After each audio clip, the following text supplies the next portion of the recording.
अस्सलामुअलैकुम मेरे दोस्तों, सज्जनों और बेलियों। मैं हूं इजहार अहमद और वेलकम करता हूं आपको किचन गार्डनिंग चैनल पर।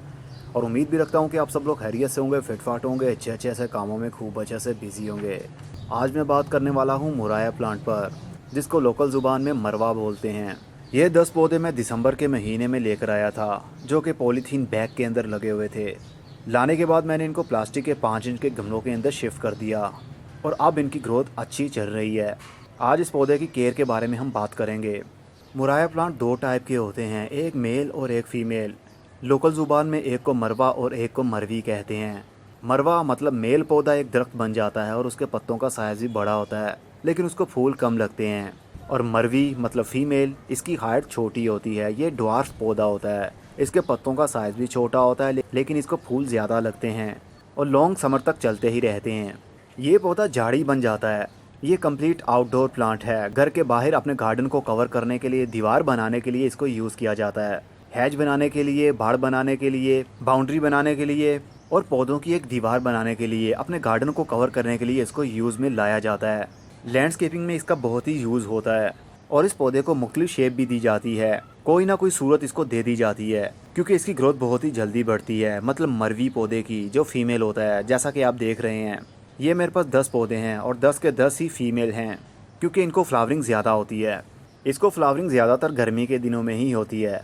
जनवरी से फरवरी के महीने में इनको कलियां लगना शुरू हो जाती हैं और मार्च के महीने तक वो खिल जाती हैं और वाइट कलर के इसको फूल लगते हैं, जिनमें से बहुत ही मीठी सी खुशबू भी निकलती है। मरवा प्लांट मतलब मेल, उसको फूल तो लगते हैं लेकिन बहुत ज़्यादा गुच्छों की सूरत में नहीं। लेकिन फीमेल को ज़्यादा फूल लगते हैं गुच्छों की सूरत में, और इनमें बहुत प्यारी खुशबू भी रहती है। मार्च से नवंबर के महीने तक इसकी स्टिल फ्लावरिंग होती ही रहेगी। ये पौधा आप इंडोर नहीं रख सकते, ये कंप्लीट आउटडोर पौधा है और फुल सनलाइट इसको अच्छी लगेगी। जिन लोगों के घरों में सूरज की धूप नहीं आती, उनके पौधों को फूल नहीं लगेंगे, लेकिन उनकी ग्रोथ होती रहेगी, पत्ते निकलते ही रहेंगे। फ्लावरिंग के लिए ज़रूरी है कि इसको फुल धूप मिले, फुल डे के लिए। फुल धूप में रखेंगे तो उसको फूल लगेंगे। शेडी एरिया में रखेंगे, इसके पत्तों की ग्रोथ तो होगी, टहनियाँ भी निकलेंगी, लेकिन उसको फूल नहीं लगेंगे। जब हैज बनाने के लिए इसको यूज़ किया जाता है तो इसके फूलों के ऊपर फोकस नहीं रखा जाता, सिर्फ इसको शेप देने के लिए, एक दीवार बनाने के लिए इसको यूज़ किया जाता है। जब इसके वाइट वाइट से फूल खिल जाएं और उसके बाद में से इसके अंदर फ्रूट बनना शुरू होता है। शुरू में ये फ्रूट ग्रीन कलर का होता है और आहिस्ता आहिस्ता रेडनेस आती है इसके अंदर, और एक टाइम आता है कि ये बिल्कुल नरम हो जाता है और उसके बाद हम इसके अंदर से सीड निकाल सकते हैं। ये है इसका बीज। इसके बीज को हम धोने के बाद, वॉश करने के बाद आसानी से ग्रो भी कर सकते हैं।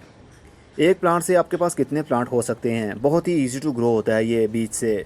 4 या 5 दिन के अंदर ही इसका सीड जर्मिनेट हो जाता है और कहते हैं इसका फल खाया भी जा सकता है। अचार बनाते वक्त इसको यूज़ में लाया जाता है, लेकिन मैंने कभी इसको टेस्ट करके देखा नहीं है। ये एक हर्बल प्लांट भी है, लेकिन इसके क्या क्या बेनिफिट्स हैं ये मैं नहीं जानता। जब इसका फ्रूट रेड हो जाता है तो काफ़ी स्वीट स्मेल निकलती है, मीठी मीठी सी खुशबू निकलती है, दिल चाहता है इसको खा लिया जाए। इसको कटिंग के थ्रू बहुत आसानी से ग्रो किया जाता है। इसकी कटिंग साल में 2 मरतबा आप लगा सकते हैं।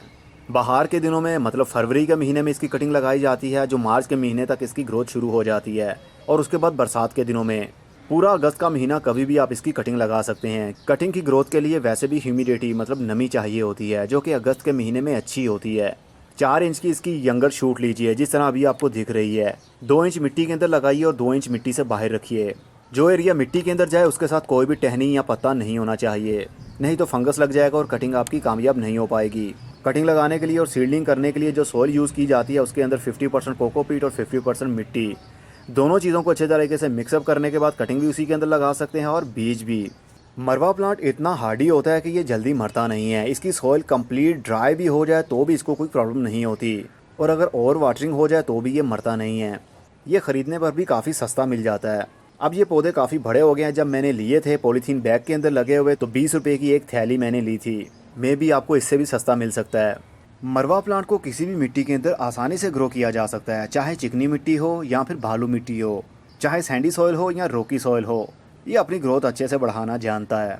ये एवरग्रीन पौधा होता है, पूरा साल इसी तरह ग्रोथ करता रहेगा, इसके पत्ते झड़ेंगे नहीं। लेकिन जब बहुत ज़्यादा ठंड होती है तो थोड़ी सी इसकी ग्रोथ थम जाती है, नए नए पत्ते नहीं आते, लेकिन जो पुराने पत्ते होते हैं वो स्टिल वैसे ही खड़े रहते हैं। इसके लिए अगर आप खाद यूज़ करना चाहते हैं, मतलब फ्लावरिंग के लिए खाद यूज़ करना चाहते हैं, तो NPK 20-20-20 इसके लिए सबसे अच्छी रहेगी। क्योंकि NPK 20-20-20 एक बैलेंस्ड डाइट है जिसके अंदर नाइट्रोजन, फास्फोरस और पोटाशियम बिल्कुल बराबर में हैं। अगर नेचुरल खाद की बात की जाए तो गाय का गोबर इसके लिए काफ़ी अच्छा रहेगा। गाय का गोबर ज़्यादातर पौधों को ग्रीन करने के लिए यूज़ किया जाता है। जब पौधा फूलों पर या फ्रूट पर आ रहा हो तो ज़्यादा नाइट्रोजन मतलब खाद देने से, मतलब गाय का गोबर ज़्यादा यूज़ करने से फूल उसके झड़ सकते हैं या फ्रूट उसका सूख सकता है। खाद आप हर 7 दिन के बाद यूज़ कर सकते हैं ग्रोइंग सीज़न में। खाद हमेशा ग्रोइंग सीज़न में ही दी जाती है और इसका ग्रोइंग सीज़न करीब 10 महीने रहता है। सिर्फ नवंबर दिसंबर के महीने में इसकी ग्रोथ रुक जाती है तो इसको खाद नहीं दी जाती, और जैसे ही जनवरी का मिड गुजरता है तो इसको खाद दोबारा से दी जा सकती है हर 7 दिन के बाद।